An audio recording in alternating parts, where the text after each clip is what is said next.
हरे कृष्णा कृष्णा कृष्णा हरे हरे हरे राम राम राम हरे हरे। সকলকে সুস্বাগতম। তো বৃন্দাবন দাস ঠাকুরের বিরচিত অবনিকা মাঝে দেখো দুনো ভাই কীর্তন করব আমরা। তো বৃন্দাবন দাস ঠাকুর লিখছেন, অবনিকা মাঝে দেখো দোনো ভাই, অপরূপ রূপ গোরাচাঁদ নিতাই।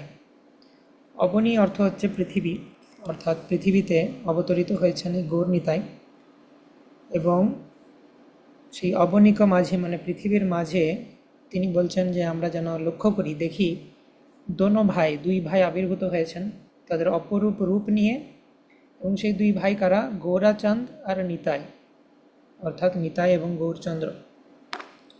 হেন পদ্ম যিনি দুহু মুখ ছটা, তাহে পরকাশল প্রেম ঘটা। তো এইরকম হেন পদ্ম যিনি মানে পদ্মকে জয় করে যে সৌন্দর্য, গৌরনিতায় সৌন্দর্য এরকম যেন পদ্মের সৌন্দর্যকেও হার মানায়। দুহু মুখ ছটা, দুইজনের মুখের ছটা পদ্মের সৌন্দর্যকেও হার মানায়। তাহে পরকাশলা প্রেম ঘাটা, এবং সেই বদন কমল দিয়ে, মুখকমল দিয়ে তারা কি করছেন না, প্রেমের বিভিন্ন যে এক্সপ্রেশন বা বিভিন্ন অভিব্যক্তি প্রেমের, সেটা তার মুখের মাধ্যমে প্রকাশ পাচ্ছে এবং জগৎবাসীকে প্রেম বিতরণ করছে। ঘন চন্দনে দুহু অঙ্গ ভরি, ভুজ যুগা তুলি দুহে বল হরি। তো ঘন চন্দনে, চন্দনের প্রলেপ রয়েছে তাদের গায়ের উপর, এবং তাদের সমস্ত অঙ্গ চন্দনে চর্চিত, সুন্দর চন্দন লেপন করা আছে তাদের ভক্তরা, তাদের চন্দন অর্পণ করেছেন। ভুজ যুগ তুলি, দুই ভুজ অর্থাৎ দুই হাত তুলে তারা কি বলছেন? দোহে বল হরি। তারা হরি বল মানে ভগবান হরির নাম কীর্তন করছেন, হরে কৃষ্ণ মহামন্ত্র কীর্তন করছেন। নাম সংকীর্তন করল প্রকাশ, গুণ গায় ওয়ে বৃন্দাবন দাস। এবং এই গৌর নিতাই সংকীর্তন আন্দোলনকে প্রচার করেছেন। তার সংকীর্তনৈক প্রীতরও কমলায়তাক্ষ, বিশ্বম্ভরো দ্বিজবরো যুগধর্ম পালো, বন্দে জগৎ প্রিয় করো করুণাবতারো। তো আজানুলম্বিত ভুজো কনকাবদাত, অর্থাৎ তাদের যে এই গৌর নিতাই তারা হচ্ছেন সংকীর্তন আন্দোলনের পিতা, সংকীর্তনৈক পিতরও, তারাই সৃষ্টি করেছেন। তো যে নাম সংকীর্তন সৃষ্টি করলেন সেই গৌর নিতাইর জয় হোক, এবং তাদের গুণকীর্তন করছেন বৃন্দাবন দাস ঠাকুর। বৃন্দাবন দাস ঠাকুর কি যায়, শেষে গৌর নিতাই কি যায়।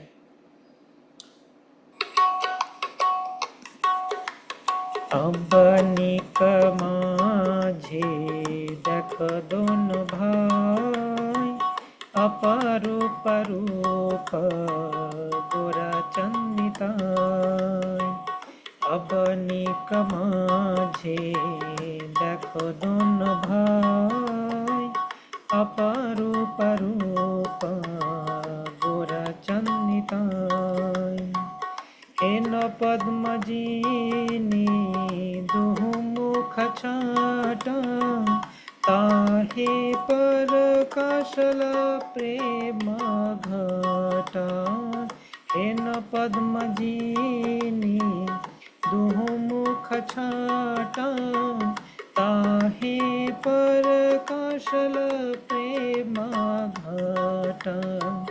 ঘন চন্দনে দুহু অঙ্গ ভরি, ভুজयुग তুলি দোহে বল হরি।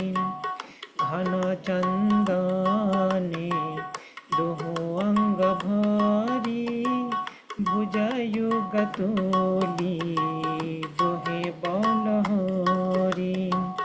নাম সংকীর্তন করল প্রকাশ, গুণ গায় বৃন্দাবন দাস। নাম সংকীর্তন করল প্রকাশ, গুণ গায় বৃন্দাবন দাস। অবনিক মাঝে দেখো দোনো ভাই, অপরূপ রূপ গোরাচাঁদ নিতাই। অবনিকা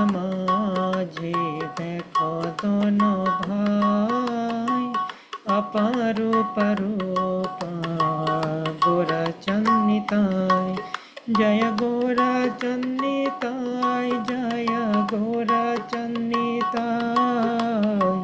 गोरचंद निताय, जय गोरचंद निताय। जय गोरचंद निताय, जय गोरचंद निताय। गोरचंद निताय, जय गोरचंद निताय। जय सच्चिनंदन जय गौर हरि। गदाधर प्राणनाथ नदिया बिहारी। जय सच्चिनंदन जय गौर हरि। नितायर प्राणधन गौर हरि। जय सच्चिनंदन जय गौर हरि। अद्वैतेर प्रपूजित गौर हरि। जय सच्चिनंदन जय गौर हरि। श्रीनिवास ईश्वर गौर हरि। जय जय श्री चैतन्य जय नित्यानंद। जय अद्वैत चंद्र जय गौर भक्त वृंद। जय जगन्नाथ जय बलदेव। जय सुभद्रा जय सुदर्शन। जय प्रभुपाद जय प्रभुपाद। जगद्गुरु श्रीला प्रभुपाद। जय गुरुदेव जय गुरुदेव। पतित पावन गुरुदेव निताय गौर हरि बोल। हरि बोल। हरि बोल निताय गौर हरि बोल।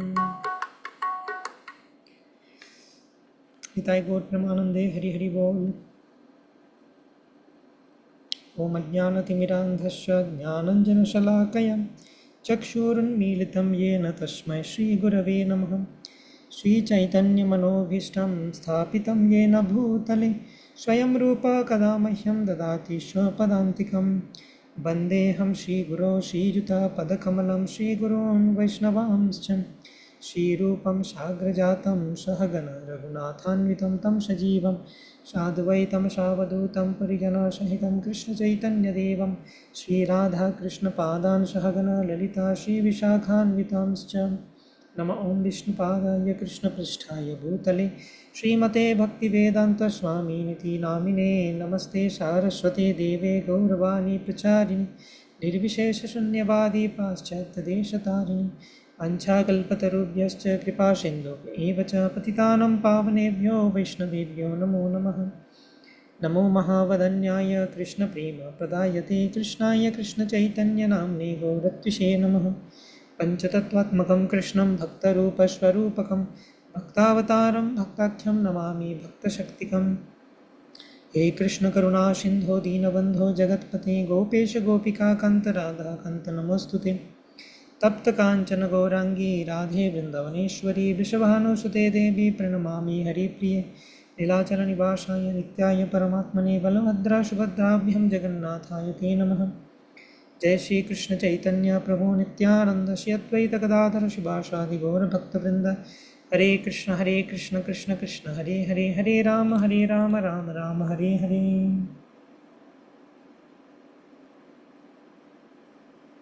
हरे कृष्ण। चैतन्य चरितामृत मध्यलीला त्रयोदश অধ্যায় থেকে আমরা পাঠ করছিলাম চৈতন্য মহাপ্রভুর রথাগ্রে নৃত্য করছেন কিভাবে এবং প্রতাপরুদ্র মহারাজ তিনি কিভাবে কৃপা লাভ করবেন মহাপ্রভু সেটা আমরা দেখব। এবং রথযাত্রার যে মুড সেটা নিয়ে আলোচনা হচ্ছে। যে রথযাত্রার কোন ঐতিহাসিক ঘটনাকে স্মরণ করে করা হয়, যে কুরুক্ষেত্রে যেভাবে রাধাকৃষ্ণের মিলন হয়েছিল বহু বছর পর, 100 বছর পর, এবং গোপীরা কৃষ্ণকে বৃন্দাবনে নিয়ে যেতে চেয়েছিলেন, সেই রকম ভাব নিয়ে রথযাত্রা অনুষ্ঠিত হয়। এবং আমরা আগের এপিসোডে যেটা দেখেছিলাম যে চৈতন্য মহাপ্রভু রথের সামনে নৃত্য করছেন, 7 সম্প্রদায় কীভাবে গঠন করলেন আমরা দেখলাম। তারপর তিনি তার বিশেষ ঐশ্বর্য প্রকাশ করলেন, 7 সম্প্রদায় একসাথে নৃত্য করছেন। 7 সম্প্রদায় মানে 7টা টিম কীর্তনের। প্রত্যেক কীর্তন টিমে যারা রয়েছেন তারা ভাবছেন যে আমার কি সৌভাগ্য, মহাপ্রভু শুধুমাত্র আমার টিমে রয়েছেন। কিন্তু অ্যাকচুয়ালি এটা মহাপ্রভুর বিশেষ শক্তির প্রকাশ। যেভাবে কৃষ্ণ একই সাথে 10,000 কোটি গোপীর সাথে রাস নৃত্য করেছিলেন, যেভাবে কৃষ্ণ 16,108 মহিষীর সাথে দ্বারকাতে লীলাবিলাস করেন একই সাথে, যেভাবে কৃষ্ণ বৃন্দাবনে যখন গোচারণে যান, তারা যখন বনভোজন করেন, প্রত্যেক গোপসখা মনে হয় যে কৃষ্ণ যেন শুধু তার দিকেই তাকিয়ে আসেন। তো সেইভাবেই মহাপ্রভু, যিনি হচ্ছেন সেই কৃষ্ণ, यो रेमे सह बल्लभी रमयते बृंदावने हर्निशम या कंसम निजगन कौरवर्णे या पांडवानां सखा स्वयं वैष्णवदंडमंडितभुज संन्यास वेश स्वयं निस्संदेहमुपगत स्थितितले चैतन्य रूप प्रभु। তো যে কৃষ্ণ বৃন্দাবনে গোপীদের সাথে লীলাবিলাস করতেন, যে কৃষ্ণ কংসকে বধ করেছেন, যে কৃষ্ণ বৃন্দাবনবাসীদের প্রোটেক্টর, তাদের রক্ষাকর্তা, সেই কৃষ্ণই যে কলিযুগে দণ্ড কমণ্ডলু হাতে নিয়ে সন্ন্যাসী রূপে চৈতন্য মহাপ্রভু রূপে আবির্ভূত হয়েছে। নিঃসন্দেহমুপগত স্মৃতিতলে চৈতন্য রূপ প্রভু, এতে কোনো সন্দেহ নেই যে তিনি হচ্ছেন সেই কৃষ্ণ। কৃষ্ণ এসেছেন কৃষ্ণ চৈতন্য রূপে। তো সেই একই ঐশ্বর্য প্রকাশ করছেন, যে একই সাথে 7 সম্প্রদায় নৃত্য অত্যন্ত যারা ভাগ্যবান তারাই শুধুমাত্র দেখতে পাচ্ছেন, এবং তারা মহাপ্রভুর অত্যন্ত নিকট পার্শ্বদ, যারাই মহাপ্রভুর এই সমস্ত বিশেষ লীলা দর্শন করতে সক্ষম হবেন। শ্রীমদ্ ভাগবতম অলরেডি বলা আছে, কৃষ্ণ বর্ণম ত্বিষা কৃষ্ণম সঙ্গ পাঙ্গোস্ত্র পার্শ্বদম যজ্ঞই সংকীর্তন প্রায় যজন্তি হি সুমেধস। একমাত্র সুমেধা সম্পন্ন ব্যক্তিরাই জানতে পারবেন যে চৈতন্য মহাপ্রভু হচ্ছেন স্বয়ং পরমেশ্বর ভগবান। তিনি কোনো মহাপুরুষ বা ভগবানের ভক্ত নন, যদিও বাহ্যিকভাবে তাকে দেখে মনে হয় তিনি মহাপুরুষ বা বড় ভক্ত, কিন্তু অ্যাকচুয়ালি তিনি হচ্ছেন কৃষ্ণ। तो राधा कृष्ण प्रणय विकृति लादिनी शक्तिरस्मात् एकत मानो अपि भुवि पुरा देह भेदम गतौ तो चैतन्याख्यम प्रकट मधुना तद्वयम चैक्यमाप्तम राधा भाव द्वितीषु बलितम नौमि कृष्ण स्वरूपम छन्न कलौ যদভাব স্ত্রী যুগোথ সত্যম। এইভাবে কৃষ্ণদাস কবিরাজ গোস্বামী চৈতন্য চরিতামৃতের মঙ্গলাচরণে, প্রহ্লাদ মহারাজ তার প্রহ্লাদ বিভিন্ন জায়গাতে, শ্রীমদ্ ভাগবতমে, নিমি নবযোগেন্দ্র সংবাদ, বিভিন্ন জায়গাতে শাস্ত্রের বর্ণনা করা হচ্ছে, বিভিন্ন পুরাণে উপনিষদে, যে চৈতন্য মহাপ্রভু হচ্ছেন কৃষ্ণ। তো কৃষ্ণের মতো একই ঐশ্বর্য দেখতে পাচ্ছেন, তিনি প্রকাশ করছেন। যারা অত্যন্ত মহাভাগ্যবান তারা একমাত্র দর্শন করতে পাচ্ছেন, এবং প্রতাপরুদ্র মহারাজও সেটা দর্শন করতে পারলেন। কারণ প্রতাপরুদ্র মহারাজ, যের জন্য চৈতন্য মহাপ্রভুর অনেক পার্শ্বদেরা মহাপ্রভুর কাছে অনেক কাকুতি মিনতি করেছেন যে মহাপ্রভু এনাকেও আপনি গ্রহণ করুন। তো এইভাবে 7 সম্প্রদায় যখন কীর্তন হলো, 7 সম্প্রদায় মহাপ্রভু নিজেকে প্রকাশ করলেন, অত্যন্ত ভাগ্যবানেরা দেখতে পেলেন, এবং সেই ভাগ্যবানদের লিস্টে প্রতাপরুদ্র মহারাজের নাম অ্যাড হলো। তারপরে কিছুক্ষণ পর মহাপ্রভু তিনি 7 সম্প্রদায়কে একত্রিত করে কীর্তন করতে লাগলেন। স্বরূপ দামোদর গোস্বামী প্রধান গায়ক, সেখানে তার বিভিন্ন 9 জন দোহার রয়েছেন। মহাপ্রভু উদ্দণ্ড নৃত্য করেছেন। সবার দেখে তো ভয় লাগছে যে মহাপ্রভু কিছু না হয়ে যায়, এবং তারপর মহাপ্রভু কখনো মাটিতে পড়ে যাচ্ছেন, তার যেন প্রাণ নেই, তার মুখ দিয়ে ফেনা নির্গত হচ্ছে ইত্যাদি। এরপর মহাপ্রভু তার মুড একটু চেঞ্জ হলো, তিনি উদ্দণ্ড নৃত্য ত্যাগ করে একটা শ্লোক বলতে শুরু করলেন। সেই শ্লোকটি কি? य कौमार हरस एवहि बरस ता एव चैत्रक्षपा स्ते चोन्मीलितमालती सुरभया प्रौढा कदम्बानिला सा चैवास्मि तथापि तत्र सुरत व्यापारलीलाविधो रेवारोदसि बेतशीतरुतले चेता समुत्कण्ठते। तो এই শ্লোকে মহাপ্রভু বলছেন, একজন প্রেমিকা তার প্রেমিককে বলছেন যে হে প্রেমিক, একসময় ছোটোবেলায় আমরা যখন মিলিত হতাম রেবা নদীর তীরে বেতাসী তরুর তলে, তো সেইটা আমার খুব ভালো লাগতো। এখন তুমি সেই ব্যক্তি যে এখন আমার স্বামী হয়েছ, আমাদের বিয়ে হয়ে গেছে, কিন্তু আমরা এখন একটা অন্য জায়গায় আছি। তো যদিও সেই স্থান কাল পাত্র এই তিনটে জিনিস পাই যে কোনো জিনিসে, যদিও কাল সেম, সেম সময়, প্রকৃতিও সেম, সময়টা সেম। যেখানে বলা হচ্ছে চৈত্র ক্ষপা অর্থাৎ চৈত্র মাসের জ্যোৎস্না আলোকিত রাত্রি, তো মাসটাও চৈত্র মাস এখন, মানে বহু বছর কেটে গেছে, আবারও চৈত্র মাস এসেছে। এবং পাত্রও সেম, আমি আর তুমি সেম আছি, কিন্তু স্থানটা সেম নেই। স্থান কাল পাত্রের মধ্যে যদি স্থান গোলমাল হয়ে যায়, হ্যাঁ, তাহলেও কিন্তু সেই রস আস্বাদন করা সম্ভব হবে না। তো এটা প্রেমিক তার প্রেমিকাকে বলছে। এই শ্লোকটা কেন মহাপ্রভু বলছেন সেটা লোকজন বুঝতে পারছে না, একমাত্র স্বরূপ দামোদর গোস্বামীর মানে জানেন। তো এর মানেটা বর্ণনা করছেন কৃষ্ণদাস কবিরাজ গোস্বামী, যে পূর্বে জয়ছে কুরুক্ষেত্রে সব গোপীগণ, কৃষ্ণের দর্শন পাই আনন্দিত মন, জগন্নাথ দেখি প্রভুর সেই ভাব উঠিল, সেই ভাবাবিষ্ট হইয়া ধোঁয়া গাওয়াইল। তো কুরুক্ষেত্রে কৃষ্ণকে দেখে গোপীদের হৃদয়ে যে ভাবের উদয় হয়েছিল, সেই একই ভাব নিয়ে মহাপ্রভু এই শ্লোকটি গাইছেন। এখানে সেই প্রেমিক প্রেমিকা আপাত দৃষ্টিতে জাগতিক মনে হলেও এখানে রাধারানীর ভাব কৃষ্ণের জন্য প্রকাশ পাচ্ছে, সেটা একমাত্র স্বরূপ দামোদর গোস্বামী জানেন। এবং সেই সময় রূপ গোস্বামী উপস্থিত ছিলেন, রূপ গোস্বামীও এটা বুঝতে পেরেছিলেন। তো সেটা আমরা আলোচনা করেছি বহুবার। রূপ গোস্বামী সেটা নিয়ে একটা শ্লোক রচনা করেছিলেন, মহাপ্রভু সেটা জানতে পেরে আনন্দিত হয়েছিলেন যে রূপ আমার মনের কথা কেমতে জানিলা। এবং তারপর স্বরূপ দামোদর গোস্বামী বলেন, নিশ্চয়ই তোমার কৃপা হয়েছে, তাই সে জানতে পেরেছে। তো এইভাবে রাধারানী কৃষ্ণকে নিবেদন করছেন কোথায়? কুরুক্ষেত্রে, যখন দেখা হয়েছে কৃষ্ণের সাথে। অবশেষে রাধা কৃষ্ণে করে নিবেদন, সেই তুমি সেই আমি সেই নবসঙ্গম, তথাপি আমার মন হরে বৃন্দাবন, বৃন্দাবনে উদয় করাও আপন চরণ। তো বলছেন পাত্র সেম আছে, আমি সেই রাধা তুমি সেই কৃষ্ণ, দেখা হয়েছে, কিন্তু বৃন্দাবনে দেখা হওয়াটা ইম্পর্টেন্ট, কুরুক্ষেত্রে দেখা হলে হবে না। তাই চলো বৃন্দাবনে চলো, তবে আমাদের মন সম্পূর্ণরূপে স্যাটিসফাইড হবে তোমাকে যদি বৃন্দাবনে দেখি। এখানে কেন স্যাটিসফাইড হচ্ছে না কুরুক্ষেত্রে সেটা বলছে। ইহা লোকারণ্য হাতি ঘোড়া রথ ধ্বনি, তাহা পুষ্পারণ্য ভৃঙ্গ পিকনাদ শুনি, ইহা রাজ বেশের সঙ্গে সব ক্ষত্রিয়গণ, তাহা গোপ বেশের সঙ্গে মুরলী বাদন। তো বলছে কিনা হাতি ঘোড়া রথ এইসব নিয়ে একটা ম্যাজেস্টিক ব্যাপার রয়েছে, ঐশ্বর্যের ব্যাপার রয়েছে, ঐশ্বর্য ভালো লাগে না। বৃন্দাবনে চলো, সেখানে পুষ্পের অরণ্য, সেখানে ভ্রমরের গুঞ্জন এবং পাখিদের কলতান রয়েছে। সেই বৃন্দাবনে তোমার সাথে তোমাকে দেখা বা তোমার সাথে রস আস্বাদন করা, লীলা করা, সেটা একটা আলাদা আনন্দ। এখানে রাজবেশ, সবাই ক্ষত্রিয়, আর সেখানে তুমি গোপবেশে থাকো, মুরলি বাজাও, সেইটা হচ্ছে আলাদাই আনন্দ প্রদান করে আমাদেরকে। ব্রজে তোমার সঙ্গে যে সুখ আস্বাদন, সেই সুখ সমুদ্রের ইহা নাহি এক কণ। তো ব্রজে তোমার সাথে লীলাবিলাস করে যে আনন্দ পাওয়া যায়, সেই সুখের এক কণা এখানে নেই। এখানে একটা বড় প্রশ্ন আসতে পারে, খুব ইম্পর্ট্যান্ট জিনিস। তো আমি পূর্বে বহুবার বলেছি যে গোপীদের সঙ্গে কৃষ্ণের লীলা আস্বাদন করার বিষয়ে, যে গোপীদের মধ্যে কাম বাসনার গন্ধমাত্র নেই, লেশ মাত্র নেই। আত্মেন্দ্রিয় প্রীতিবাঞ্ছা তারে বলি কাম, কৃষ্ণেন্দ্রিয় প্রীতি ইচ্ছা ধরি প্রেম নাম। তো গোপীরা সবসময় কৃষ্ণের ইন্দ্রিয়কে স্যাটিসফাই করার ইচ্ছা করেন। তাহলে এখানে কেন গোপীরা বলছেন যে চলো বৃন্দাবনে, যাতে আমাদের বেশি সুখ হয়? এখানেও কৃষ্ণেরই সুখের কথা অ্যাকচুয়ালি রয়েছে। অ্যাকচুয়ালি কৃষ্ণেরও ভালো লাগে না এটা, কৃষ্ণেরও বৃন্দাবনে গিয়ে গোপীদের সাথে লীলাবিলাস করতে ভালো লাগে, কিন্তু Krishna is bound by responsibilities, so many responsibilities.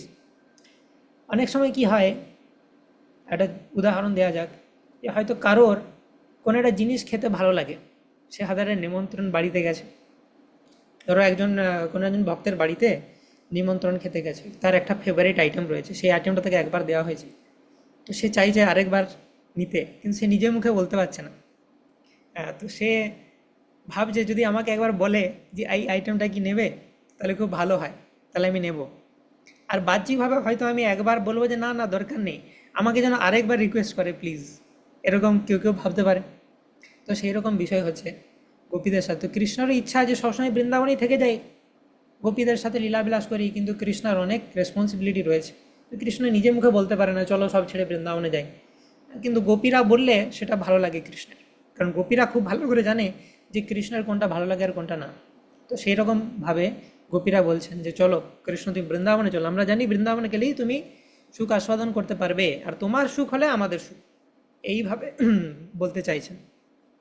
ব্রজে তোমার সঙ্গে যে সুখ আস্বাদন, মানে ব্রজে গেলে তুমি হ্যাপি হবে, তুমি খুশি হবে কৃষ্ণ, আর তোমার সুখে আমাদের সুখ। আমা লইয়া পুনলীলা করো বৃন্দাবনে, তবে আমার মনোবাঞ্ছা হয় তো পূরণে। ভাগবতে আছে জয়তে রাধিকা বচন, পূর্বে তাহা সূত্র মধ্যে করিয়াছি বর্ণন। তো আমাকে নিয়ে গিয়ে বৃন্দাবনে লীলাবিলাস করো, তাহলে আমার মনোবাঞ্ছা পূর্ণ হবে। শ্রীমদ্ ভাগবতমে রাধারানী এই সমস্ত কথোপকথন রয়েছে কৃষ্ণের সাথে কুরুক্ষেত্রে। সেই ভাবাবেশে প্রভু পড়ে আর শ্লোক, সেই সব শ্লোকের অর্থ নাহি বুঝে লোক।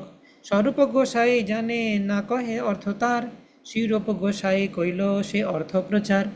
তো এইভাবে আবিষ্ট হয়ে চৈতন্য মহাপ্রভু আরও অনেক শ্লোক উচ্চারণ করছেন, রাধা ভাবিত হয়।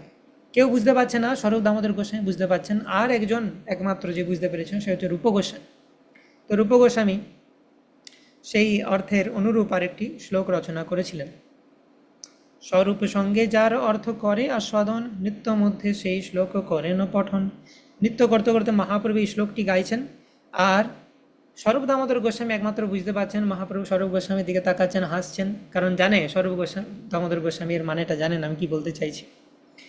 তো গোপিকারা কৃষ্ণের সাথে যে কথোপকথন করেছিলেন ভাগবত থেকে, সেই একটা শ্লোক বর্ণনা করা হচ্ছে। আরও যে বিভিন্ন শ্লোক রয়েছে ভাগবতে। আহুশ্চতে নলিন নাভ পদারবিন্দম, যোগেশ্বরৈর হৃদি বিচিন্তমগাধ বোধৈ, সংসারকূপপতিতোত্তরণাবলম্বম, গেহম জুষামপি মনোষদিয়ৎ সদানম। গোপিকারা বললেন, হে কমলনাভ কৃষ্ণ, সংসার কূপে পতিত মানুষদের উদ্ধারের একমাত্র অবলম্বন হচ্ছে তোমার পাদপদ্ম। অসীম জ্ঞান সম্পন্ন মহান যোগীরা সর্বদাই তাদের হৃদয়ে তোমার এই পাদপদ্মের ধ্যান করে। হে কৃষ্ণ, গৃহকর্মরত আমাদের মনে সেটি উদিত হোক, কারণ আমাদের তো অত ক্ষমতা নেই, তো আমাদেরকে একটু কৃপা করো। অন্যের হৃদয় মন মোর মন বৃন্দাবন, মনে বনে এক করি জানি।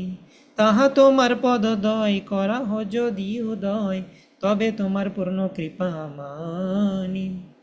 কৃষ্ণ গোপিকাদেরকে বলছেন যে তোমরা চিন্তা করো না, বৃন্দাবনে ফিরে যাও, আমার ধ্যান করো, ধ্যান করলে আমি হৃদয় আবির্ভূত হব।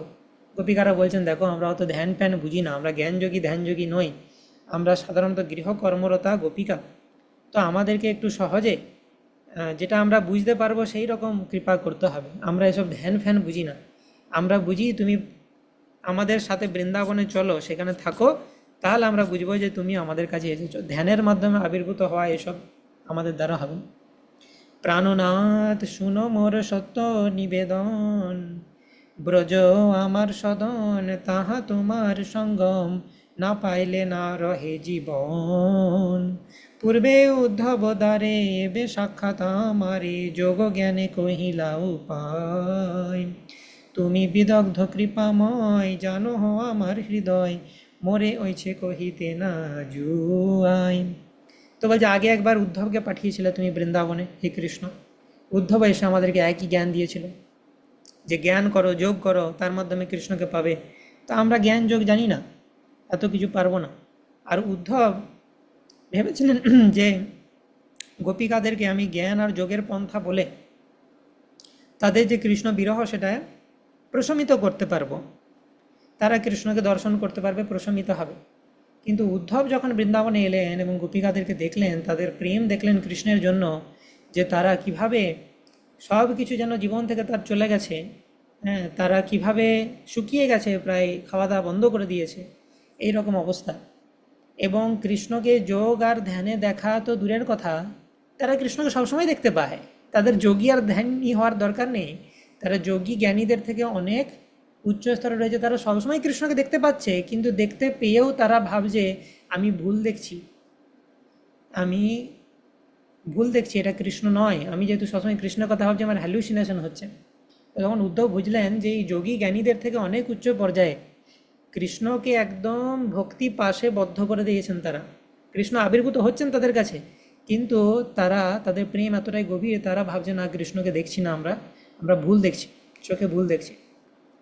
তো সেইভাবে তখন উদ্ধব তিনি চিন্তা করলেন যে আমি এই গোপীদেরকে কি শেখাবো, বরং আমি এই গোপীদের যদি পদধূলি প্রাপ্ত হয় তাহলে সেটা বরং আমার কাজ হবে। তো উদ্ধব তিনি ভাবলেন যে আমি বৃন্দাবনের গুল্মলতা হয়ে যদি জন্মাতে পারি, কিমাপি গুল্মলতৌ স্বাধীনা, তো তাহলে এই গোপিকারা যখন বৃন্দাবনের মাটিতে পা দিয়ে চলবে তাদের পদধূলি আমি প্রাপ্ত হতে পারবো। তো এই জন্য বলা হয় উদ্ধ শুদ্ধ হোগে, বৃন্দাবনে যাওয়ার পর উদ্ধ শুদ্ধ হোগে, মানে উদ্ধব নিজেকে ভাবতো আমি অনেক বড় ভক্ত কৃষ্ণের।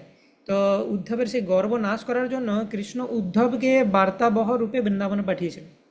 এবং গোপিকাদের প্রেম দেখে তারা অলরেডি যে জ্ঞানী যোগীদের থেকে অনেক ঊর্ধ্বে সেটা রিয়েলাইজ করতে পেরে উদ্ধব তিনি আশা করছেন আশা মহো চরণ রেণ জুষামহম স্বাম বৃন্দাবনে কিমপি গুল্মলতৌষধীনম যা দুস্তেজম সজনমার্য পথম চ হিত্বা ভেজুর মুকুন্দ পদমিম শ্রুতিবীর বিমিগ্রম। গোপিকারা যেটা করেছে সেটা কেউ কোনোদিন কল্পনা করতে পারবে না। প্রত্যেক কৃষ্ণ ভক্ত গ্লোরিফাইড হয় কৃষ্ণ ভক্ত রাম ভক্ত হওয়ার জন্য, যেমন রাম ভক্ত হনুমানের জয় জয়কার, অর্জুনের জয় জয়কার হয়, কৃষ্ণ ভক্ত রাম ভক্ত হওয়ার জন্য জয় জয়কার। আর গোপীদেরকে কটাক্ষ শুনতে হয়, লাঞ্ছনা শুনতে হয়, সমাজ থেকে তাদেরকে বহিষ্কৃত করে দেওয়ার ধমকি আসে, তাদের হাজব্যান্ডরা তাদেরকে অ্যাকসেপ্ট নাও করতে পারেন। তো সমস্ত লাঞ্ছনা কলঙ্ক সহ্য করে তারা কৃষ্ণ ভক্তি করেন। তবুও কৃষ্ণের প্রতি তাদের এত আকর্ষণ, কৃষ্ণের এক মুহূর্ত আনন্দের জন্য তারা কোটি কোটি বছর নরকে যেতে প্রস্তুত। তো এইসব দেখে উদ্ধব শুদ্ধ হয়ে গিয়ে, তো সেটাই রাধারানী এখন বলছে আগে তুমি উদ্ধবকে পাঠিয়েছিলে একই কথা বলছো, এখন তুমি একই কথা বলছো। যোগ জ্ঞান, আবার যোগ জ্ঞান আমরা বুঝি না, ডাইরেক্ট চলো বৃন্দাবন, তবে আমরা বুঝবো। চিত্তকারী তোমা হইতে বিষয় হিচা হিলা গাইতে যত্ন করি নাহি কারি বারে, তারে ধ্যানে শিক্ষা করাও লোক হাসাই আমারও স্থান স্থান না করো বিচারে। তো বলছে যে তোমার, রাধারানী বলছেন যে কৃষ্ণ তোমার থেকে চিত্ত উঠিয়ে অন্য কোনো বিষয়ে লাগাতে চাইলেও আমরা সেটা পারি না। তো তোমার প্রতি এরকম যখন আমাদের অনুরাগ, তোমাকে ছাড়া এক মোমেন্ট থাকতে পারি না, আমাদেরকে জ্ঞান যোগের শিক্ষা দিয়ে তুমি লোক হাসাচ্ছ। এই জ্ঞান যোগের শিক্ষা আমাদের জন্য বটে, স্থানাস্থান বিচার করে কথা বলো, কাদেরকে কি বলা উচিত সেটা দেখো, আমাদেরকে তুমি জ্ঞান যোগ শেখাচ্ছ। গোপীরা যোগেশ্বর নয় যে তোমার পাদপদ্মে ধ্যান করে লাভ করবে, তোমার বাক্য যথেষ্ট পরিপাটি, তুমি কথার ছলে ফাঁসানোর চেষ্টা করছো আমাদেরকে, কিন্তু আমাদের একটাই দাবি তুমি বৃন্দাবনে চলো। ওইসব কথার জাল মারপেচ আমরা বুঝি না। হ্যাঁ, তো এইসব ধ্যান শেখানো এগুলো হচ্ছে কুটিনাটি মাত্র, এই ধ্যান শিক্ষার কোনো আবশ্যিকতা নেই। এতে গোপীদের আরও অভিমান হয়। তো গোপীদের স্বভাব হচ্ছে যে দেহ স্মৃতি নেই, তাহলে সংসার কূপ বলে তাদের কিছু নেই, তারা নিজের দেহের মধ্যে আছে কিনা সেটাই জানে না কৃষ্ণকে এত ভালোবাসে। মানে তারা মরে গেলেও কিছু বুঝতে পারবে না, তো কখন মরে গেলাম রে, কারণ কৃষ্ণের কথা ভাবছিলাম, আমি বুঝতে পারলাম না ও মরে গেছি আমি, এরকম ব্যাপার। সুতরাং মুক্তিজনক ধ্যান পদ্ধতি তাদের প্রয়োজন নেই। তো এইরকম যাদের দেহাত্ম বুদ্ধি নাই, অলরেডি সোল দেহ থেকে আলাদা হয়ে গেছে, তাদের জ্ঞান আর যোগ করে কি করবে, কোনো দরকার আছে তাদের জ্ঞান যোগের? তোমার বিরহে সমুদ্র পতিতা গোপীদের তোমাকে সেবা করার ঐকান্তিক বাসনারূপ তিমিঙ্গিল তাদের অবিরত গিলছে, সেই তিমিঙ্গিলের মুখ থেকে তুমি উদ্ধার করো। গোপীদের একটাই প্রবলেম যে তোমার বিরহ যেন তিমিঙ্গিল মাছের মতো তাদেরকে গিলছে। তিমিঙ্গিল হচ্ছে এমন একটা বিশাল মাছ যেটা তিমি মাছকেও গিলে খায়। তো গোপীদের বিরহ কৃষ্ণ যেন কত বড় সেটা বোঝানোর জন্য এই তিমিঙ্গিল বলা হয়েছে, কামো তিমিঙ্গিলে গিলে। বৃন্দাবন গোবর্ধন যমুনা পুলিন বন, সেই কুঞ্জে রাস আদি লীলা, ব্রজজন মাতা পিতা বন্ধুগণ, এদেরকে কীভাবে ভুলে গেলে কৃষ্ণ? বড় আশ্চর্যের বিষয়, এত দিন ধরে আমরা সেবা করলাম, তুমি ভুলে গেলে। কৃষ্ণ তুমি বিশুদ্ধ পুরুষ, মৃদু বৈদগ্ধ, মানে কথার মারপেচ প্রভৃতি সদ্গুণের দ্বারা তুমি সুশীল স্নিগ্ধ করুণ, তোমার এরকম ব্যবহারের দোষের আভাস নেই। তবে তুমি যে ব্রজবাসী দ্বারা স্মরণ করো না, তা আমাদের দুর্দৈব ছাড়া কিছুই নয়।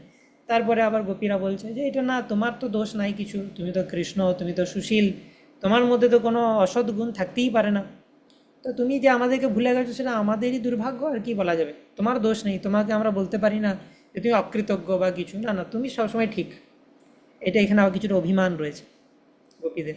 তো গোপীদের অভিমানটাও এটা যে এইটা ভাল লাগে কৃষ্ণের, যে আমার প্রতি অভিমান করছে। তো বলছে আমরা আমাদের দুঃখের কথা নাই বা ভাবলাম, দেখি ব্রজেশ্বরী মুখ, ব্রজেশ্বরী মা যশোদার দুঃখ, তোমার কি নিজের মাকেও মনে পড়ে না? তুমি ব্রজবাসীদের বিচ্ছেদের দ্বারা কখনো মৃতবধ করো, কখনো সঙ্গদানে জীবিত করো, যখন যেমন খুশিভাবে ডিল করো আমাদের সাথে, তো একটুও মায়া লাগে না আমাদের প্রতি? তোমার যে রাজবেশ, ব্রজ থেকে পৃথক স্থানে অবস্থান, মহিষীদের সঙ্গ ব্রজজনের আদৌ ভালো লাগে না। ব্রজবাসীরা ব্রজভূমি ছেড়ে অন্যত্র যেতে পারে না, তোমাকে না দেখতে পেয়ে তারা মৃতপ্রায় হয়ে পড়ে। তা আমরা কি করব বলো? এই কৃষ্ণ, তুমি ব্রজের জীবন, নন্দ মহারাজের প্রাণধন, তুমি আমাদের একমাত্র সম্পদ, দয়া করে ব্রজে এসো, আমাদের প্রাণ বাঁচাও, ব্রজে তোমার সেই পাদপদ্মে উদয় করো। এইভাবে রাধারানী আর ব্রজবাসীদের গভীর প্রেম স্মরণ করে শ্রীকৃষ্ণের দেহ মন ব্যাকুলিত হলো।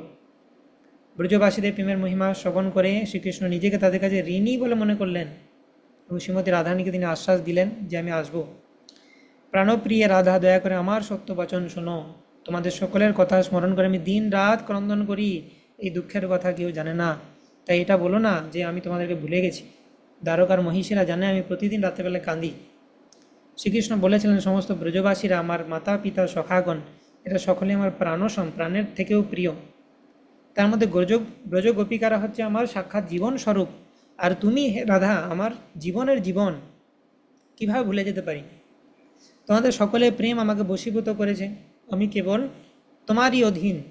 আমার প্রবল দুর্দৈব তোমাদের সকলকে আমার থেকে বিচ্ছিন্ন করে দূর দেশে নিয়ে রেখেছে। তো কৃষ্ণ বলছে কী করা যাবে, এটা আমার কপাল, আমার ভাগ্য যে আমি তোমাদেরকে ছেড়ে যেতে চাই না, কিন্তু আমাকে দূরে যেতে হচ্ছে, আমার বিভিন্ন রেসপন্সিবিলিটি রয়েছে সেই কারণে। প্রিয় সঙ্গহীনা প্রেয়সী, প্রিয়া সঙ্গহীন প্রেমিক যে বাঁচতে পারে না, এটি সত্য প্রমাণ, তথাপি তারা এই মনে করে বেঁচে থাকে আমি মরেছি শুনলে তারও মৃত্যু হবে। তো যদি সত্যিকারের প্রেম হয়, মানে রাধা কৃষ্ণের যে প্রেম, সেটা হচ্ছে সত্যিকারের প্রেম, অ্যাকচুয়াল প্রেম, কামগন্ধহীন প্রেম। এই জগতে প্রেমের সাথে গুলিয়ে ফেললে চলবে না। এই জগতে আমরা যে লাভ লাভ হ্যাঁ নিয়ে একটা যে ফ্যান্টাসি রয়েছে, বা প্রেম, প্রেমের কবিতা, প্রেমের সাহিত্য, এই সব কিছু বকবাস। এই জগতে প্রেম এক্সিস্ট করতে পারে না, কারণ প্রেম মানে হচ্ছে যে আত্মেন্দ্রিয় প্রীতি সেখানে থাকবে না, কৃষ্ণেন্দ্রিয় প্রীতি থাকতে হবে। প্রেম হচ্ছে স্বাধীন, এটা উন্মুক্তকারী, লিবারেটিং। আমি যদি কোনো কিছুর বাসনা নিয়ে বলি যে প্রেম করছি, সেটা প্রেম নয়। একটা সিম্পল এক্সাম্পল, আমি যদি বলি, একজন পুরুষ যদি বলে আমি ওই নারীকে ভালোবাসি বা প্রেম করি, আমি তোমাকে ভালোবাসি, আই লাভ ইউ ইত্যাদি কথা যে রয়েছে, এগুলো বেসলেস। তার কারণ কি, তাকে যদি জিজ্ঞেস করে আচ্ছা তুমি কেন ওই নারীকেই ভালোবাসো, আরেকজন যে নারী সে একটু কম সুন্দর দেখতে, তাকে কেন ভালোবাসছো না তুমি, তখনই ধরা পড়ে যাবে, তার সমস্ত প্রেম সেখানেই বেরিয়ে যাবে। যে ও না ও তো খারাপ দেখতে, ওই জন্য ওকে অতটা ভালো লাগে না, আমার এ ভালো দেখতে তাই ভালো লাগে। তার মানে কি, যে তুমি কি সত্যিই তাকে প্রেম করো? তুমি সেই যে দেখতে ভালো তার রূপটাকে ভালোবাসো, তার দৈহিক সৌন্দর্যকে ভালোবাসো, তার দেহকে ভোগ করতে চাও, তার সুমিষ্ট বচনকে ভালোবাসো, অর্থাৎ তুমি সেই ব্যক্তিটাকে ভালোবাসো না মোটেই, এটা তোমার ছল। এই জগতের কথা বলছি, এই জগতে যে প্রেম, এই জগতে যে বন্ধুত্ব সো কল্ড, এই সব কিছু বকবাস। কেউ নিজের স্বার্থ ছাড়া কিছু বোঝে না। স্বার্থে আঘাত হলে কেউ কোনো বন্ধুকে চিনবে না, কেউ কোনো প্রেমিককে চিনবে না। প্রচুর এক্সাম্পল প্রতিদিন আমরা দেখতে পাচ্ছি যে শরীর ভোগ করার জন্য শুধুমাত্র ইত্যাদি খারাপ কাজ করে কারোর সাথে তাকে ছেড়ে দিচ্ছে সেই নারীকে, সে প্রেগনেন্ট অবস্থায় তার অবস্থা খারাপ হচ্ছে। তো বিষয় হচ্ছে যে এই জগতে মানুষ রূপ, গুণ, দেহ এগুলোকে ভালোবাসে, যে ব্যক্তিটাকে ভালোবাসে না। যদি ব্যক্তিকে ভালোবাসে কেউ, তাহলে তো সবাইকে ভালোবাসবে। এবং এই প্রেমের স্বভাব হচ্ছে যে আনকন্ডিশনাল, কোনো কন্ডিশন নেই, কোনো শর্ত নেই যে যদি তুমি এটা করো তাহলে আমি তোমাকে ভালোবাসবো, যতদিন তুমি দেখতে সুন্দর আমি ততদিন তোমার সাথে আছি, এরকম ব্যাপার নেই। যতদিন আমি তোমার দেহটা ভোগ করিনি ততদিন আমার ফ্ল্যাটারি ওয়ার্ডস তোমার জন্য রয়েছে। যখন আমার হয়ে গেছে তোমাকে ভোগ করা, আর আমার ভালো লাগছে না, আমি তোমার সাথে ভালো ব্যবহার করবো না। দিস ইজ নট প্রেম।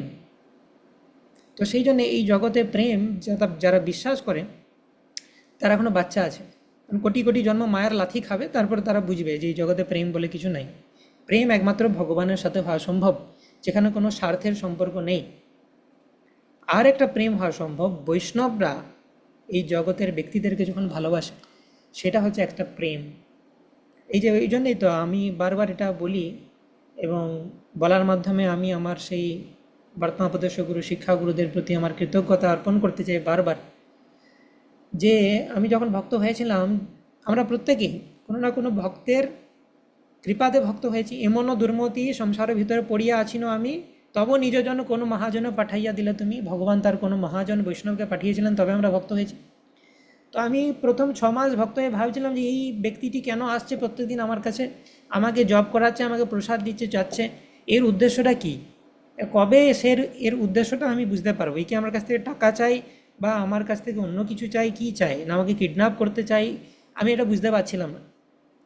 তো সেটা আমি এখনও বুঝতে পারিনি। তার কারণ হচ্ছে সেই বৈষ্ণবরা কিছু চায় না। যে প্রকৃত বৈষ্ণব হবে সে কখনো বলবে না যে ও আমি তোমার জন্য এটা করছি, তার বিনিময়ে আমাকে ডোনেশন দাও, তার বিনিময়ে আমার হয়ে তুমি জয়গান করো, এগুলো কখনোই সে বলবে না। এগুলো যারা করছে তারা প্রকৃত বৈষ্ণব নয়। তো ভগবানের অশেষ কৃপায় আমি কিছু প্রকৃত বৈষ্ণবকে আমার জীবনে পেয়েছিলাম, যারা নিঃস্বার্থভাবে সেই প্রেম আমার প্রতি দিয়েছিল। এবং সেই জন্য আমিও একটা ঋণী ফিল করি যে আমি যদি সেটা করতে পারি বাকিদের প্রতি, তাহলে আমি কিছুটা হলেও তাদের ঋণ শোধ করতে পারবো, যদিও তাদের ঋণ কখনো শোধ করা সম্ভব না। তো বৈষ্ণবরা যখন কোনো জীবকে ভালোবাসে, বৈষ্ণবরা আরেকজন বৈষ্ণবকে ভালোবাসে, সেটা স্বার্থহীন হয়। একমাত্র সে এটাই চায় যে তার যেন ভালো হয়, তার যেন ভালো হয়, সে যেন ভালো থাকে। আমি কৃষ্ণ ভাবনামৃত আস্বাদন করে যে আনন্দ পেয়েছি, এই ব্যক্তিটা সংসারের ভিতরে পড়িয়া আছে, সংসার দাবানলে ঝুলে পুড়ে মরেছে, এর যেন ভালো হয়, কৃষ্ণ এ যেন ভালো থাকে। এই রকম কজন ভাবে এই জগতে, যে আমার কাছ থেকে সে অন্য কিছু চায় না, আমি ভালো থাকি এইটুকু চাই, আমি তাকে গাল দিলেও কিছু যায় আসে না।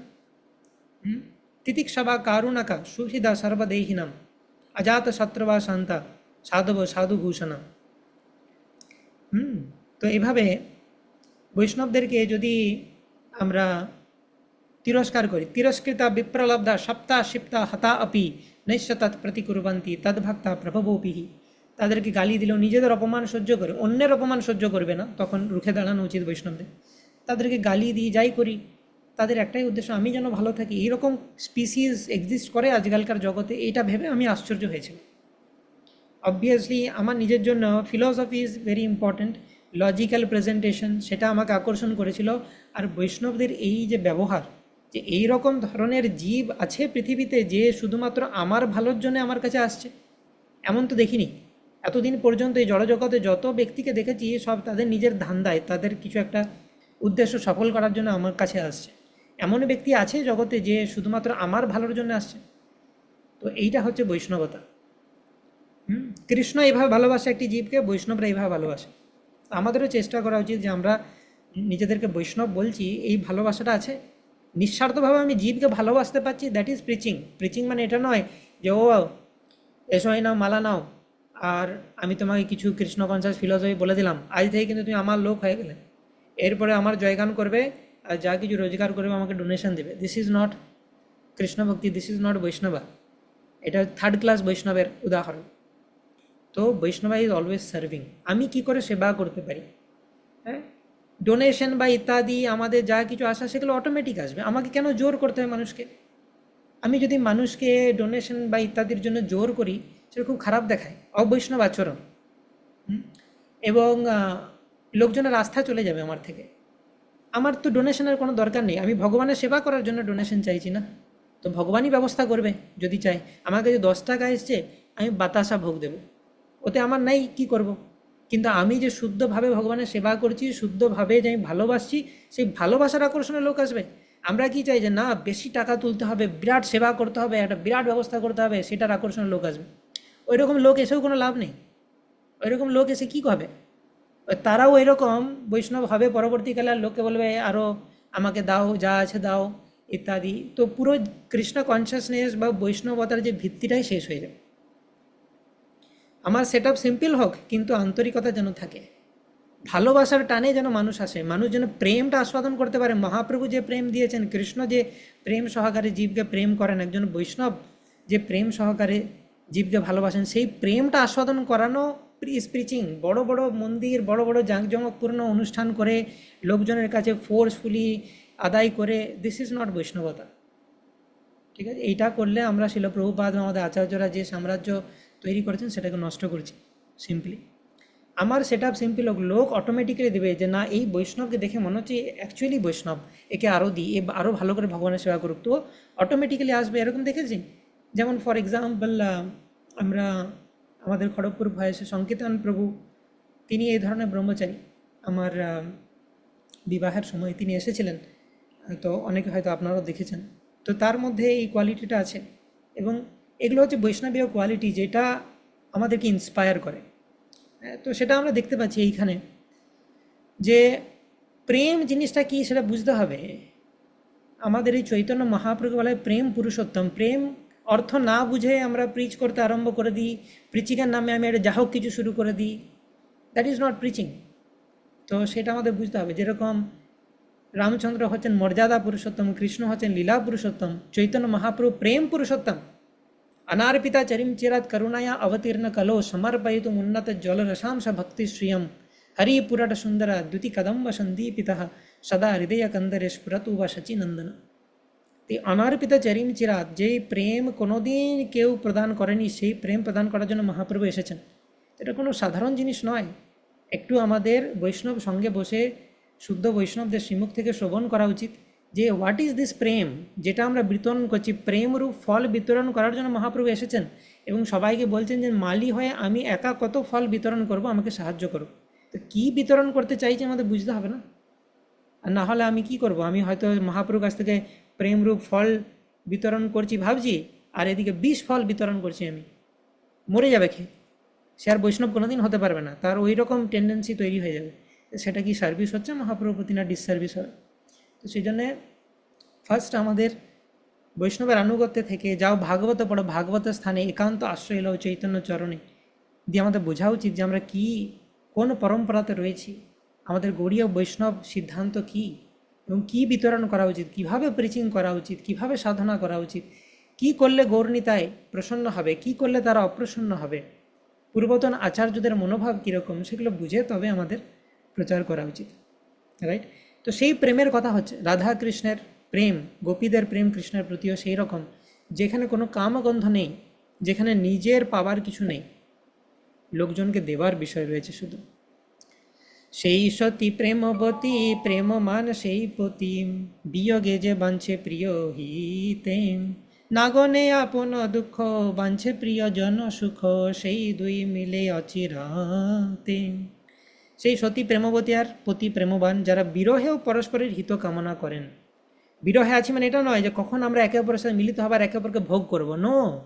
বিরহ থেকে ঠিক আছে, অদৃষ্টের জন্য আমরা আলাদা আছি, কিন্তু আলাদা থেকেও আমি কাছে থাকতে পারছি না, কিন্তু দূর থেকেও তার ভালো চাইব। এইটা হচ্ছে প্রকৃত প্রেমের উদাহরণ। প্রেম মানে জোর নয় যে আমি তোমার দেহ ভোগ করতে চাই, আর সে হয়তো আমাকে বারণ করে দিল, আমার তার উপর রাগ হয়ে গেল, এবং ওর ক্ষতি এবারে কীভাবে করতে পারি। দিস ইজ নট প্রেম, দিস ইজ কাম, দিস থার্ড ক্লাস জিনিস। সেটাকে আমি প্রেম প্রেম বলে প্রচার করি এই জগতে। হ্যাঁ, যদি আমার রাগ হয়ে যাচ্ছে, আমি যখন তাকে লাভ করতে চাইছি, সে বারণ করছে আমাকে, আমার রাগ হয়ে যাচ্ছে, দ্যাট ইজ নট প্রেম। প্রেম তখনই যে আমি তার সাথে থাকতে চাইছি, সে যদি আমাকে বারণ করছে তবুও ঠিক আছে, দূর থেকে আমি তার ভালো করার চেষ্টা করব, কিছু না করতে পারি প্রার্থনা করব, কিন্তু মনে আমার একটাই উদ্দেশ্য, ওর যেন ভালো হয়। দিস ইজ কল্ড প্রেম। তো অত সহজ নয় প্রেম করা কাউকে, যেটা আমরা খুব সহজেই বলে দিই। রাখিতে তোমার জীবন সেবি আমি নারায়ণ, তার শক্তি আসি নীতি নীতি, তোমার শনে ক্রীড়া করি নীতি যায় যদুপুরী, তাহা তুমি মানো মোর স্ফূর্তি। কৃষ্ণ বলছেন, হে রাধা, তুমি জানো আমি নারায়ণকে পূজা করি, প্রত্যেক দিন আমি ব্রজ আসি আর ব্রজ থেকে যাই, তোমাদের সবার সাথে দেখা করে যাই। কিন্তু রাধারানী আদি বিভিন্ন গোপীরা তারা কৃষ্ণকে দর্শন করেন, কৃষ্ণ সত্যিই আসে, কিন্তু তারা দেখেও ভাবে যে আমি ভুল দেখছি, বিশ্বাস করেন।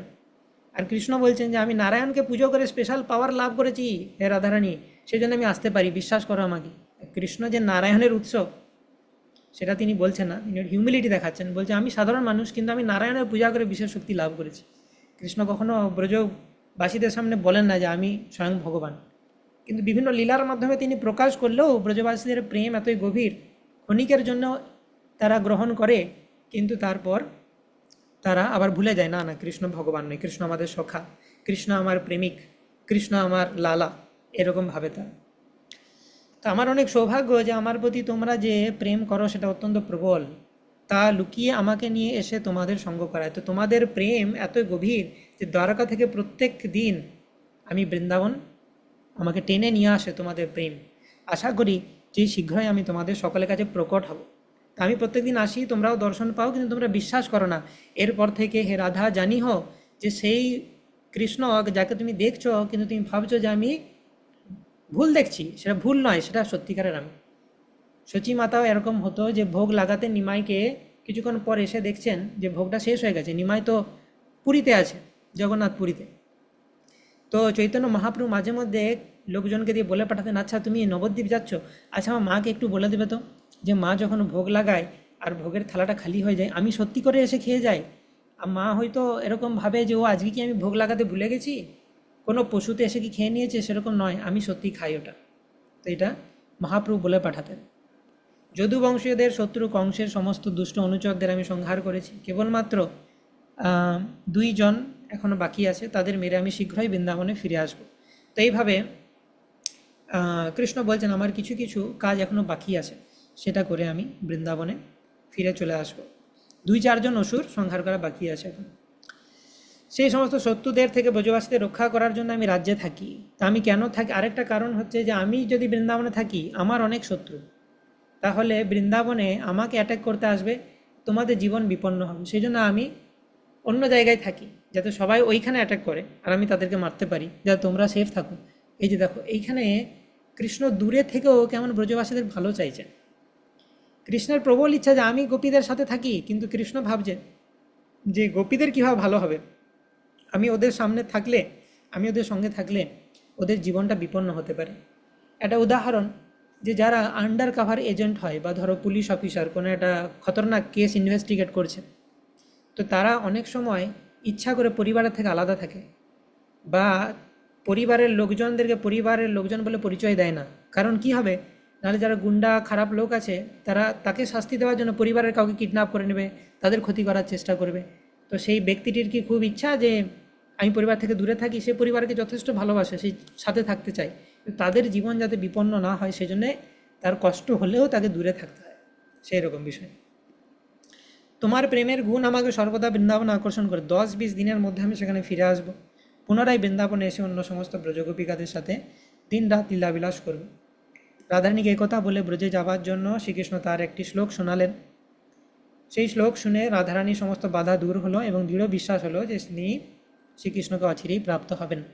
তো শ্রীকৃষ্ণ একটা শ্লোক বলে রাধারানীকে আশ্বাস দিয়ে তিনি বিদায় নেবেন। ময়ি ভক্তির হি ভূতানাম অমৃতত্বায় কল্পতে দৃষ্ট যদাসীন মত স্নেহ ভবতীনাম মদাপন। যে জীব আমার প্রতি ভক্তিযুক্ত হয়ে আমার অমৃতত্ব লাভ করে, হে ব্রজবালাগণ, তোমরা যে আমার প্রতি অনুরক্ত হয়েছে তা তোমাদের পক্ষে অত্যন্ত কল্যাণজনক, কেননা এই অনুরাগই আমাকে লাভ করার একমাত্র উপায়। তো বলছেন কৃষ্ণকে লাভ করার একমাত্র উপায় অনুরাগ, আর সেই অনুরাগ পূর্ণরূপে তোমাদের মধ্যে রয়েছে। তো তোমরা ফুললি কোয়ালিফাইড এবং অবশ্যই আমাকে তোমরা লাভ করতে পারবে, চিন্তা করো না। চৈতন্য মহাপ্রভু স্বরূপ দামোদরের সাথে দিন রাত ঘরে বসে এই সমস্ত শ্লোক আস্বাদন করতেন, কারণ এইটি মহাপ্রভুর ভাব। জগন্নাথ দেবের রথের সম্মুখে আবিষ্ট হয়ে জগন্নাথ দেবের মুখের দিকে তাকিয়ে এই সমস্ত শ্লোক উচ্চারণ করতে করতে মহাপ্রভু নৃত্য করছিলেন। স্বরূপ দামোদর গোস্বামীর ভাগ্য কেউ ভাষায় বর্ণনা করতে পারবে না, কারণ তার দেহ মন বাক্য সব মহাপ্রভু সেবায় নিযুক্ত ছিল, আবিষ্ট ছিল, এবং তিনি মহাপ্রভুর থেকে অভিন্ন ছিলেন। মহাপ্রভুর ভিতরে কি চলছে সেটা একমাত্র স্বরূপ দামোদর গোস্বামী জানতেন, এবং অ্যাপ্রোপ্রিয়েট গীত আলোচনা করছেন। মহাপ্রভু যেরকম যেরকম ভাব সেরকম তিনি গান করছেন। চৈতন্য মহাপ্রভু কোনো ভূমিতে বসে অধমুখ হয়ে তার তর্জনী দিয়ে ভূমিতে লিখছিলেন। হ্যাঁ, যেরকম একজন প্রেমিকা, তার প্রেমিক দূরে চলে গেছে, তার জন্য মন খারাপ, সে মাটিতে আঁকিবুকি করতে থাকে, সেরকম করতেন। অঙ্গুলিতে ক্ষত হবে, মহাপ্রভু মাটিতে আঙুল দিয়ে লিখছেন, আঙুলে ক্ষত হবে যেন স্বরূপ দামোদর গোস্বামী নিজের হাত দিয়ে মহাপ্রভু হাত হচ্ছে। মহাপ্রভু করবেন না, আপনি তো ভাবে আছেন, আপনি হয়তো একটা এমন জোরে আপনি করে দেবেন, আপনার হাত দিয়ে রক্তপাত হতে পারে। চৈতন্য মহাপ্রভু ভাব অনুসারে স্বরূপ দামোদর গোস্বামী গান গাইছিলেন। মহাপ্রভু যখন যে ভাবের উদয় হয়, স্বরূপ দামোদর গোস্বামী সেই গানের মাধ্যমে সেই রসে মূর্ত হয়ে উঠছিলেন। এবং মহাপ্রভু জগন্নাথ দেবের মুখকমল, তার উপর তার সুন্দর নয়ন যুগল দর্শন করছিলেন।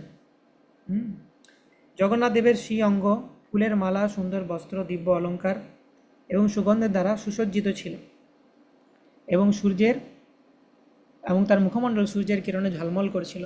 চৈতন্য মহাপ্রভুর হৃদয়ে আনন্দের সিন্ধু উদ্বেলিত হলো প্রবল ঝড়ের মতো, দিব্য উন্মাদনার বিভিন্ন লক্ষণ তার মধ্যে দেখা গেল। তো আগেই উদ্দণ্ড নৃত্য করেছেন, এখন তার মধ্যে রাধা ভাবের উদয় হয়েছে। ভাগবতের শ্লোক চিন্তা করছেন, স্বরূপ দামোদর গোস্বামী সেই রকম রাধা ভাবের গান গাইছেন, জগন্নাথের মুখ দর্শন করছেন এবং চৈতন্য মহাপ্রভু আবার ভাবে বিভোর হয়ে যাচ্ছেন। আনন্দ উন্মাদনায় তা ভাবের তরঙ্গ উঠতে লাগলো। মহাপ্রভুর দেহে বিবিধ ভাব সৈন্যের মতো পরস্পরের সাথে যুদ্ধ করতে লাগলো। এই ভাব ওই ভাব ওভার পাওয়ার করছে, বিভিন্ন ভাব তার মধ্যে। ভাবোদয়, ভাব শান্তি, সন্ধি, সাবল্য, সঞ্চারী, সাত্ত্বিক, স্থায়ী, স্বভাব প্রফুল্ল, এগুলো হচ্ছে বিভিন্ন ভাবের লক্ষণ।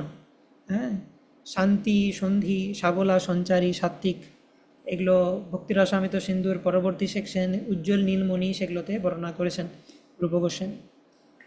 চৈতন্য মহাপ্রভু শরীর যেন এক অপ্রাকৃত সুবর্ণ পর্বত, তাতে বিভিন্ন ভাব যেন পুষ্প বৃক্ষের মতো, বিভিন্ন একটা মাউন্টেনের মধ্যে যেমন বিভিন্ন কালারের ফুলের গাছ খুব সুন্দর লাগে, সেরকম মহাপ্রভুর দেহের মধ্যে বিভিন্ন ভাব যেন একে অপরের সাথে মারপিট করছেন। এই সমস্ত লক্ষণগুলি দর্শনের সকলের চিত্ত মন আকর্ষিত হচ্ছিল। মহাপ্রভু যেন প্রেমামৃত বর্ষণ করে সকলকে সিক্ত করেছিলেন। অশ্রুধারা নির্গত হচ্ছে চোখ দিয়ে অনর্গল। হ্যাঁ, নয়নম গালাদস্যু ধারেয়া বদনম গদগদা রুদ্দয়া গিরা পুলকের নিচিতম বপুকদা তব নামগ্রহণে ভবিষ্যতি। তো যেরকম আমরা শিক্ষাষ্টকমে দেখতে পাই, সেরকম চোখ দিয়ে পিচকারির মতো জল বেরোচ্ছে, পাশাপাশি যারা আছে ভিজে যাচ্ছে। জগন্নাথের সেবক, রাজার পাত্র, তীর্থযাত্রী, সমস্ত নীলাচলবাসী মহাপ্রভুর এই নৃত্য এবং প্রেম বিকার দেখে চমৎকৃত হলেন। সকলের হৃদয়ে কৃষ্ণ প্রেম জেগে উঠল মহাপ্রভুকে দেখেই। মহাপ্রভু প্রেমে নাচতে লাগলেন, কোলাহল করতে লাগলেন। কৃষ্ণ কোলাহল করছেন মহাপ্রভু, এবং মহাপ্রভুর নৃত্য দেখে সকলে আনন্দে বিফল হয়ে গেলেন। অন্য সকলের কি কথা, জগন্নাথ বলদেব রথে চেপে মহাপ্রভুর নৃত্য দেখে মন্থর গতিতে চলতে লাগলেন। তারা জগন্নাথ ভাবছে যে আমার এই যাত্রাটা শেষ না হলেই ভালো, যেন আমি ইটার্নালি এরকম সচিনন্দন গৌরহরিকে দেখতে পারি, তার নৃত্য দেখতে পারি। জগন্নাথ বলদেব কখনো কোনো রথ থামিয়ে মহাপ্রভুর নৃত্য দেখতে লাগলেন, কখনো রথ থামিয়ে দিচ্ছিলেন পুরো। এই বেশি এগিয়ে যাচ্ছি মনে হচ্ছে, আমি এক্ষুনি শেষ হয়ে যাবে, গুন্ডিজা চলে আসবে, আর দেখতে পাবো না গৌরহরিকে, থামিয়ে দিই। যারা সেই দৃশ্য দেখছিলেন তারাই তার সাক্ষী। এইভাবে ঘুরতে ঘুরতে নৃত্য করতে করতে মহাপ্রভু মহারাজ প্রতাপরুদ্ধের সামনে এসে মূর্ছিত হয়ে পড়ে যাচ্ছিলেন। এটাও মহাপ্রভুর এক বিশেষ লীলা, মূর্ছিত হয়ে সবসময় পড়ে যাচ্ছেন। প্রতাপরুদ্ধের সামনেই কেন দেখে দেখে তাকে মূর্ছিত হতে হবে? তখন প্রতাপরুদ্ধ মহারাজ, কি মহাপ্রভু পড়ে যাচ্ছে, কি করব? মহাপ্রভুকে ধরলেন। এখানে আবার তার সাথে একটি লীলা করলেন। পূর্ণ কৃপা দেওয়ার পর অর্ধকৃপা, মানে দেওয়ার আগে অর্ধকৃপা করছেন, পূর্ণ কৃপা হবে একটু পরে। তাকে দেখেই মহাপ্রভুর বাহ্যজ্ঞান হলে রাজা টাচ হয়ে গেছে। রাজাকে দেখে তিনি নিজেকে ধিক্কার করে বলতেন, ছি ছি, আমার বিষয়ে স্পর্শ হলো। কেন মহাপ্রভুটা অদ্ভুত লীলা করেছেন, অদ্ভুত মহাপ্রভুর হৃদয়। মহাপ্রভু সমস্ত ভক্তগণ অলরেডি বলে দিচ্ছেন প্রতাপরুদ্র কত বড় ভক্ত। প্রতাপরুদ্র বারবার রিগ্রেট করছেন, আমি রাজা হয়ে মহাপ্রভুর দর্শন করতে পারছি না, এমন রাজা হওয়ার দরকার নেই, ভিখারি হয়ে দেবে থেকে ভালো, প্রাণ ত্যাগ করে দেবো, এমন রাজা হয়ে কী লাভ। তো মহাপ্রভুর হৃদয় অলরেডি বিগলিত। তখন মহাপ্রভু সবাই সবাই মহাপ্রভুকে টাচ করতে পেরেছে কখনো না কখনো, কিন্তু প্রতাপরুদ্ধ তো টাচ করতে পারবে না, আর মহাপ্রভু তো তাকে টাচ করতে দিতে পারে না। তাহলে লোকজন কি বলবে, সন্ন্যাসী হয় রাজা, তুমি আলিঙ্গন করলে বা ইত্যাদি। তো সেই জন্য মহাপ্রভু একটা লীলা করলেন। মহাপ্রভু দেখালেন যে আমি রথের মধ্যে মূর্ছিত হয়ে পড়ে যাচ্ছি, কিন্তু হয়ে কোথায় পড়লেন, তিনি প্রতাপরুদ্ধের কাছে গিয়ে পড়লেন, যাতে প্রতাপরুদ্ধ তাকে টাচ করতে পারেন। মহাপ্রভু মূর্ছিত হয়ে পড়ে যাচ্ছেন, প্রতাপরুদ্ধ ধরেছে, তো তখন আর বলার কিছু নেই যে একটু হলে মহাপ্রভু লেগে যেত, সেই কারণে আমি ধরেছি, আমার দোষ নাই। আবার যখন প্রতাপরুদ্ধ ধরলেন, মহাপ্রভু বাহ্যজ্ঞান ফিরে আসার পর একটু এক্সটার্নালি তিনি বকেও দিলেন, ছি ছি ছি ছি, আমার বিষয় স্পর্শ হয়ে গেলে, এই দূরে যাও আমার থেকে। কিন্তু এর মাঝে মহাপ্রভু যে একটা সুইট লীলা করে দিলেন, একটা অবসর সৃষ্টি করলেন, যেখানে প্রতাপরুদ্রও মহাপ্রভুকে টাচ করতে পারলেন। সেটা কিন্তু একমাত্র মানে প্রতাপরুদ্র প্রথমে বুঝতে পারেনি যে এই মহাপ্রভুকে সত্যি আমার উপর লেগে গেল। যারা মহাপ্রভু সিনিয়র ডিভোটি তারা বুঝতে পারবেন, আর সেরকম প্রতাপরুদ্ধকে বলবেন যে তোমার চিন্তার কিছু নেই।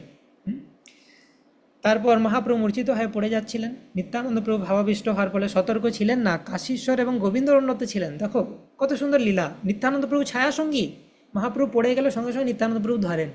এমন একটি সময় উপস্থিত হলো যে কেউ নেই, কাশীশ্বর গোবিন্দ নেই, নিত্যানন্দ প্রভু নাই। এটা কি হতে পারে?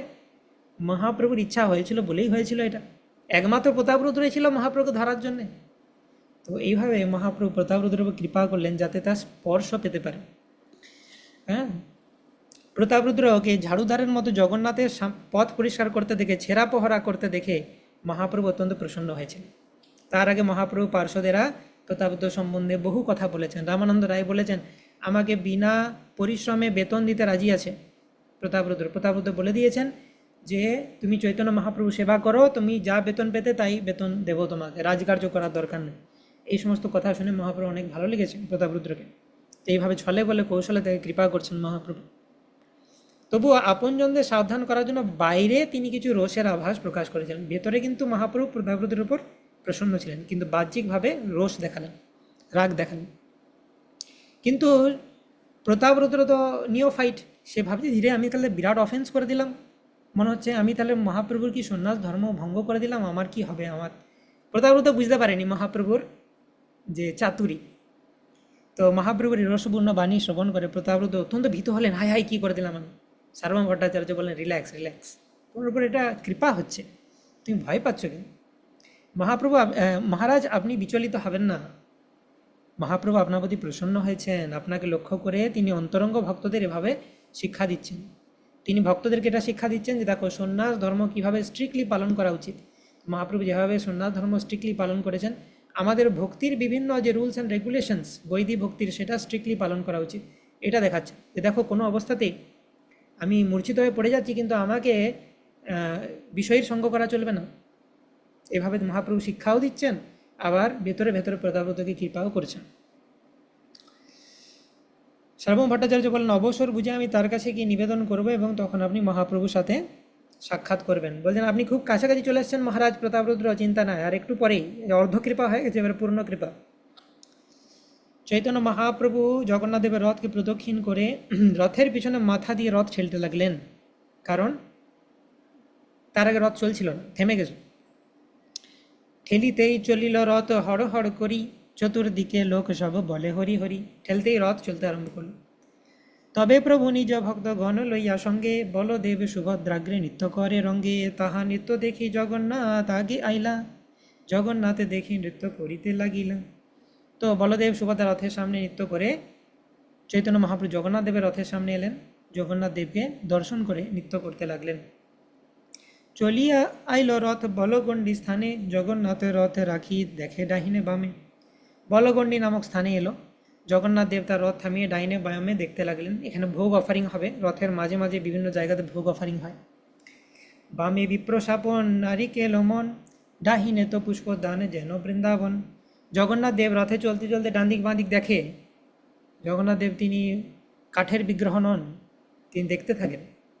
বাঁ দিকে জগন্নাথ দেব দেখলেন বিপ্রশাসন নামে ব্রাহ্মণদের বসবাসের জায়গা এবং নারকেলের বন, আর ডান দিকে পুষ্পদান, যেটাকে দেখে বৃন্দাবন মতো লাগছে। আগে নৃত্য করে গৌর লইয়া ভক্তগণ, রথ রাখি জগন্নাথ করে দর্শন। সেই স্থলে ভোগ লাগে আছয়ে নিয়ম, কোটি ভোগ জগন্নাথ করে আস্বাদন। তো সেখানে চৈতন্য মহাপ্রভু ডান্স করছেন এবং ভোগ অফারিং হচ্ছে। জগন্নাথের ছোট বড় যত ভক্তগণ, নিজ নিজ উত্তম ভোগ করে সমর্পণ। রাজা রাজে মহিষীবৃন্দ পাত্র মিত্রগণ, নীলাচলবাসী যত ছোট বড় জন। তো যত ছোট বড় ভক্ত আছে সবাই বাড়ি থেকে যা যা বানিয়ে এনেছে সেটা সব অফারিং হবে, কোটি কোটি ভোগ অফারিং হবে সেখানে রাস্তার মাঝে, রথের মাঝে, বলগণ্ডী নামক স্থানে। নানা দেশের দেশি যত যাত্রিক জন, নিজ নিজ ভোগ তাহা করে সমর্পণ। আগে পাছে দুই পার্শ্বে পুষ্পদান বনে, যেই যাহা পায় লাগাই নাহি নিয়মে। কোনো নিয়ম নাই, যে যেখানে পারবে, দূর থেকেও তুমি যদি এরকম ধরো জগন্নাথ প্লিজ অ্যাকসেপ্ট মাই ভোগা, জগন্নাথ অ্যাকসেপ্ট করবে। ভোগের সময় লোকের মহা ভিড় হইল, নিত্য ছাড়ি মহাপ্রভু উপবনে গেল। তো মহাপ্রভু দেখলো যে হ্যাঁ এই সময় একটু ভিড় হচ্ছে, আর এই সময় লোকজনকে ছেড়ে দেওয়া উচিত, তারা একটু ভোগ লাগাবে। তো এই সময় একটু বিশ্রাম করে নিই, আবার ডান্স করতে হবে জগন্নাথের সন্তুষ্টির জন্যে।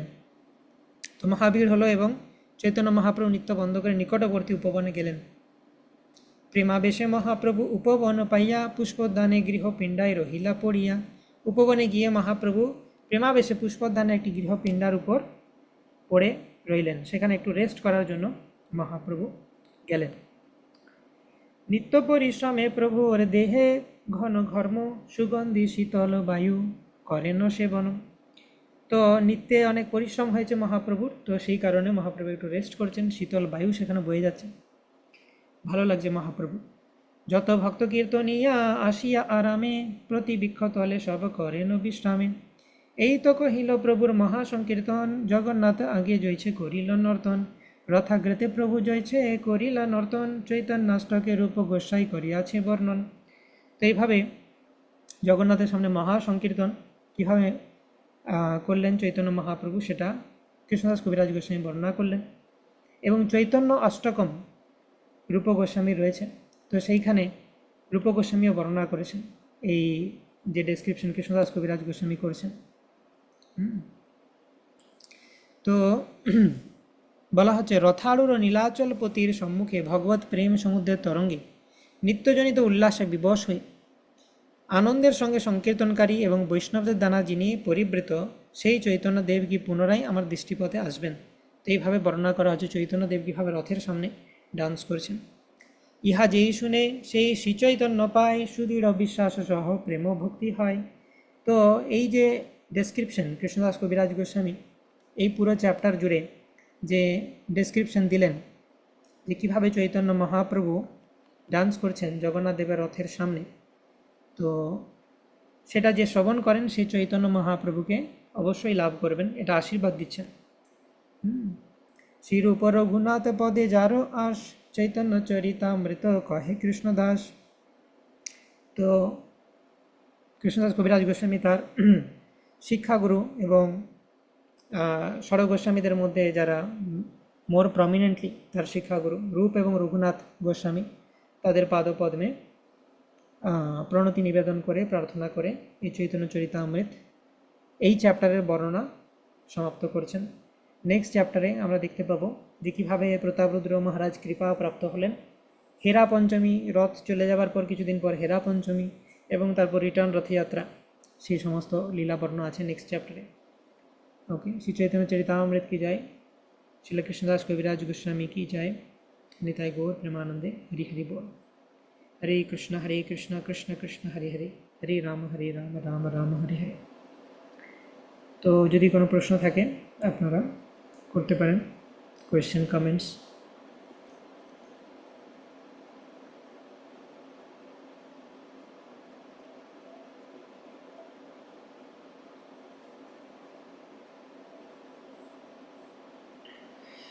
ওকে, নো কোয়েশ্চেন, তাহলে আমরা এখানেই সমাপ্ত করব। আগামীকাল আবার আমরা কন্টিনিউ করব নেক্সট চ্যাপ্টার। শ্রী চৈতন্য চরিতামৃত की जय, श्रीला कृष्णदास कविराज गोस्वामी की जय। वाञ्छा कल्पतरुभ्यश्च कृपा सिन्धुभ्येव च पतितानां पावनेभ्यो वैष्णवेभ्यो नमो नमः। अनंतकोटि वैष्णव वृंद की जय, वैष्णव ठाकुर श्रीला प्रभुपाद की जय। Okay, one question Google Meet থেকে পিঙ্কি রাভা মাতাজি আনমিউট করতে পারেন। হরে কৃষ্ণ, প্রণাম প্রভু।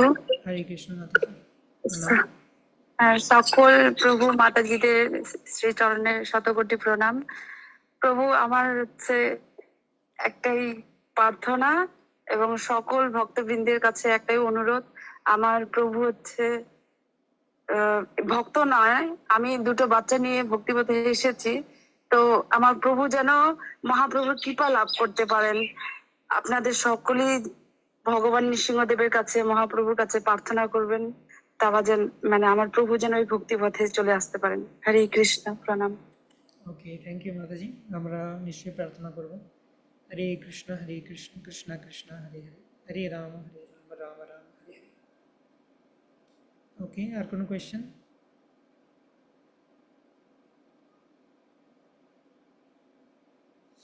ওকে, লেটস এন্ড হিয়ার, আমরা কালকে আবার কন্টিনিউ করব।